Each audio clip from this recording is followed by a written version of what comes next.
Meditando na palavra com o diácono Deus. Todos precisam de uma palavra e a melhor palavra vem de Deus. Meditando na palavra, diácono Wilson.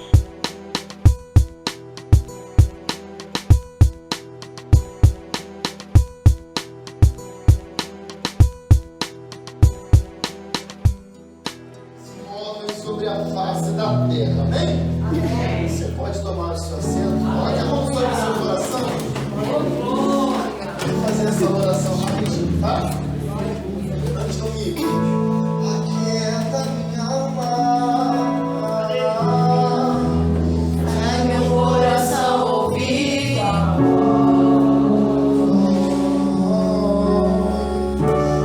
Aleluia.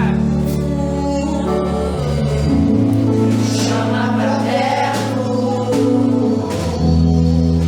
só assim eu não me sinto só.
batalha, não perde batalha, derrota gigante, derruba muralha, passeia no sol, caminha no mar. Ele ordena, ele manda, ele faz com terra. O leão de Judá, a raiz de Davi.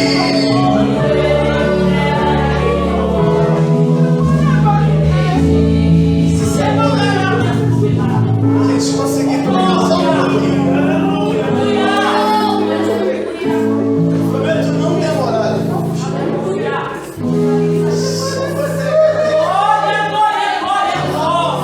Aleluia a Deus. Irmãos, estamos diante de um texto bastante clássico no nosso meio. Quem nunca ouviu falar sobre esse texto, sobre este versículo a qual nós lemos? Só que eu, em uma particularidade minha, eu sou uma pessoa que sou apaixonado por toda a Bíblia, mas, porém, pelo Antigo Testamento, é algo que mexe comigo, é uma particularidade minha. Sou apaixonado pelo Antigo Testamento. Que dirá pelos 5 primeiros livros que compõe. Porque a Bíblia em toda em si, ela não se trata do homem, ela se trata de Deus. Não se trata dos feitos do homem, mas sim dos feitos de Deus pelo homem. Aleluia. Há uma confusão muito grande em dizer que Israel era vitorioso. Pelo contrário, eu não estou aqui para desconstruir nada. Deus fazia de Israel um povo vitorioso. Então, quando se fala do Antigo Testamento, vai falar de um Deus que criou toda uma história para o povo. E é isso aqui que eu quero falar um pouco. Sobre o Deus que cria, sobre o Deus que prepara sobre um novo caminho para a gente. Este primeiro versículo, nós que temos a nossa tradução para o português, a tradução do português, ela acaba perdendo um pouco o sentido de algumas palavras, mas o texto no original é Bereshit bara Elohim. De alguma forma você já deve ter ouvido sobre esse termo. E esse bará aqui, Bereshit bara, no princípio criou Deus, Bereshit bara. Esse bará aqui é um verbo de ação, de criação. Esta palavra bará, ela dá o sentido de toda a criação. Porque este bará aqui, ele vem da raiz do criar, do inexistente. Ou seja, Deus é o único criador que não precisa de matéria-prima para poder criar nada. Deus não precisa de parede para abrir portas, Gisele. Deus não precisa de tempo favorável para tornar a sua vida favorável. Deus não precisa de circunstância para poder cumprir tudo aquilo que Ele nos prometeu. O poder de criar, de fazer, da execução, está na verbalização dos seus lábios. E há uma palavra de vitória para mim e para você aqui nessa noite. Porque o bará de Deus, enquanto nós estamos aqui reunidos, adorando, exaltando e bendizendo o nome do Senhor, está agindo sobre a nossa casa, sobre a nossa vida, sobre o nosso trabalho, sobre a nossa glória a Deus. Entenda? O escritor, aquele que vai escrever sobre este livro, é alguém que eu sou muito apaixonado, que é Moisés. O livro de Gênesis já é algo em particular que me chama a atenção, que é um livro escrito por revelação. Moisés não estava em corpo físico no momento e nos atos desses acontecimentos. Porém, por ser um homem que tinha muita intimidade com Deus, foi um homem que Deus o escolheu, o chamou para contar estes segredos. E Moisés ele pode escrever com propriedade sobre o Deus que não precisa de momentos nem circunstâncias para poder criar novos caminhos. Há um conceito humano que você precisa de sair de uma família nobre para ser alguém de excelência. Você precisa de ter bons relacionamentos, ou você precisa de ter bons contatos para poder chegar em bons lugares. Porém, o Deus que nós servimos, ele desconstrói esse conceito.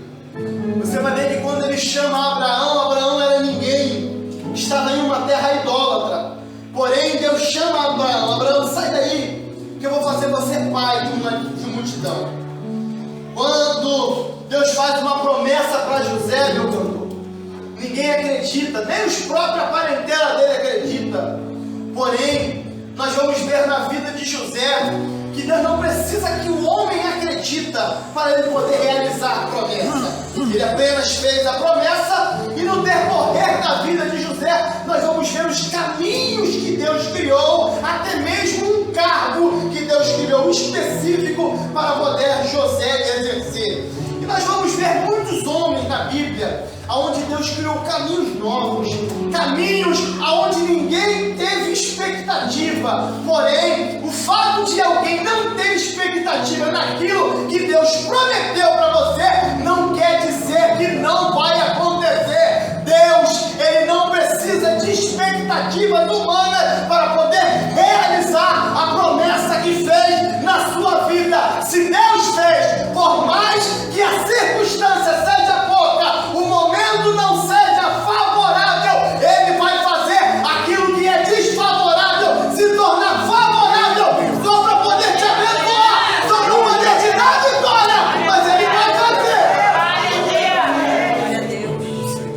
Quem acreditaria que Moisés entendia tudo que ele viveu? Moisés, que já nasce em um tempo bastante desfavorável, já nasce debaixo de decreto de morte, porque os presságios do Egito era que se levantaria uma criança hebreia, que traria uma grande vergonha para o Egito. Porém, nós vemos aqui o barato de Deus agindo desde o início, porque aonde que era para ter morte, acabou tendo vida, porque o decreto do faraó nasceu o menino, Daniel, joga no rio para morrer.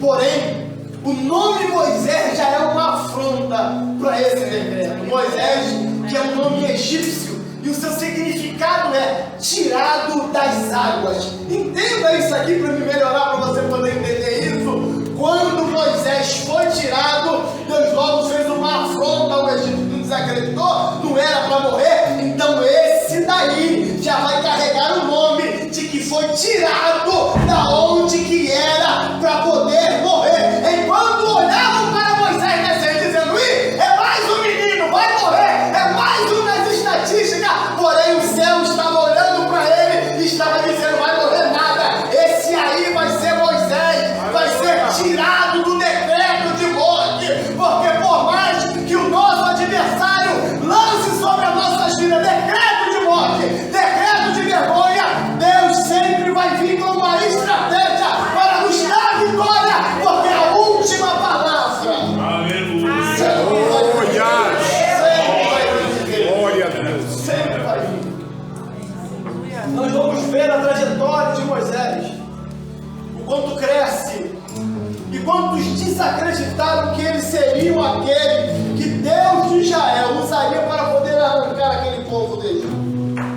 Mas, mesmo desacreditados, eles tiveram que ver a promessa se cumprir e o povo sair de lá. Porém, o fato de momentaneamente Deus nos dar a vitória não quer dizer que outras dificuldades se levantariam futuramente. Logo que eles saem do Egito, eles já se deparam logo com o mar. Porém, quem vê Moisés e o povo na frente do mar não tem expectativas nenhuma do povo poder passar e alcançar a vitória. Porque quem está vendo Moisés e o povo na frente do mar está dizendo: todo esforço, todo cansaço que fizeram até aqui vai ser jogado abaixo agora, porque logo atrás vem Faraó com seu exército para poder matar esse povo. Porém, entenda, toda palavra que Deus lança sobre a nossa vida, tenha certeza que vai ter efeito. Se Deus disse que retiraria o povo do Egito, não haveria dificuldade que se levantasse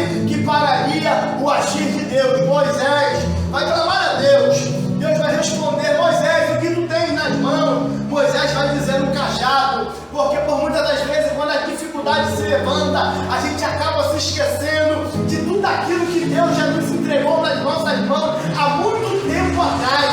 Mas eu entendo que o medo nos apavora, porém Deus me trouxe aqui para poder dizer para você que as dificuldades que se levantam na nossa frente, elas vão ser derrubadas, elas vão ser vencidas com as autoridades que Deus já entregou na sua mão, na sua vida há muito tempo atrás. É só usar, e Deus me trouxe aqui para poder te dizer o que tu tens nas mãos. Eu não sei qual é a sua dificuldade, eu não sei o que aflige o seu coração, mas usa a autoridade que Deus te deu para tocar neste mar que está te paralisando, que está fazendo a sua vida parar, para poder abrir. E quem desacreditou de você, Meu Deus. tem que ver que Deus não precisa da credibilidade do homem para poder fazer alguma coisa. Deus está criando uma história nova para Moisés. Deus está fazendo na vida de Moisés aquilo que nunca aconteceu na história. Um Deus que abre o mar para o seu povo passar. Só o nosso Deus mesmo. Nós mesmos desacreditamos daquilo que Deus nos promete. Porém, é nos momentos de dificuldade que Ele se apresenta para poder mostrar para a gente que Ele tem poder o suficiente para poder cumprir aquilo que nos prometeu. E o povo passa. E quem desacreditava no povo, vendo o povo passar, não é possível. Não, vai passar pelo mar, mas agora morre no deserto, né, pastor? Porque no deserto acaba as expectativas do homem de ter vida. No deserto acaba as expectativas humanas de poder prosperar, de poder dar certo, de poder ser alguém. Mas como entender a lógica de Deus? Como entender um Deus que chama alguém para poder prosperar em um lugar impróprio para poder prosperar? Um lugar que é árido, um lugar que é infértil.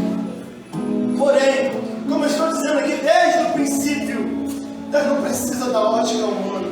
Deus não precisa que alguém acredite que a sua vida vai dar certo, que o seu ministério vai dar certo. Pelo contrário, Ele te chama para o deserto para poder mostrar para você e poder mostrar para quem desacreditou que Ele tem o poder o suficiente para poder fazer você ter vitória, para fazer você avançar em lugares aonde ninguém cresce, aonde ninguém frutifica, aonde ninguém avança. Deus não precisa de ninguém, Deus não precisa de lição de moral, Ele só precisa que você acredita e as coisas vão começar a caminhar.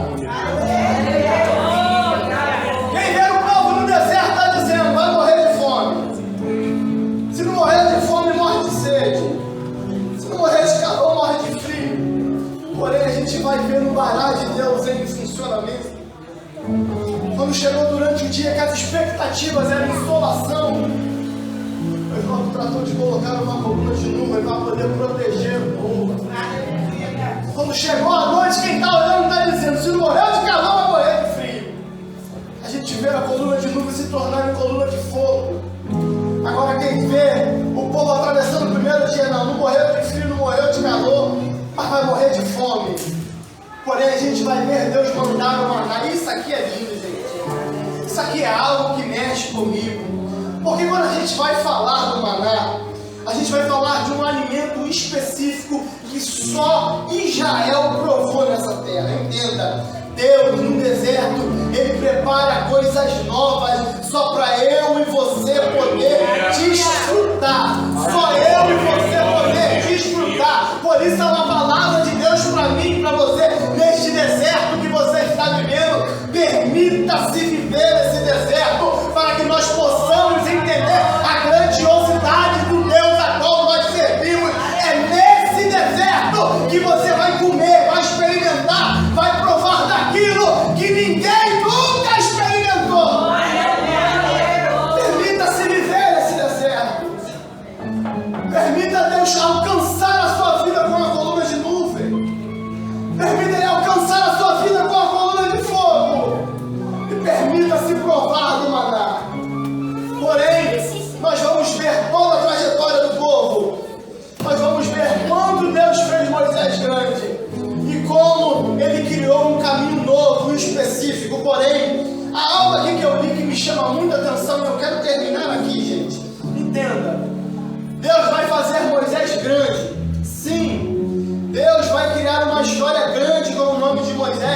sim, concordo com você, mas Deus vai fazer com que Moisés escrevesse que Deus também cria o homem, a sua imagem, a semelhança. Só que atente-se para isso e eu termino aqui.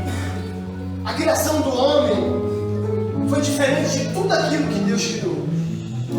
Nós vamos ver o Bará em execução em toda a criação, menos na criação do homem. Porque a criação do homem Deus não cria verbalmente. Não. Deus vai dizer que vai criar a sua imagem e semelhança. Porém, vai pegar no barro com as suas próprias mãos, vai modelar um bonequinho e ali vai soprar o fôlego de vida. Era uma mensagem que Deus estava dando para o homem. Eu vou criar para você nova história. Eu vou criar para vocês caminho de excelência. Eu até vou fazer vocês grandes. Mas nunca esqueça da onde eu tirei vocês. Vocês são grandes, mas da onde eu tirei vocês é pequeno. Por isso que Paulo vai dizer para a gente que a preciosidade do vaso é o que está nele.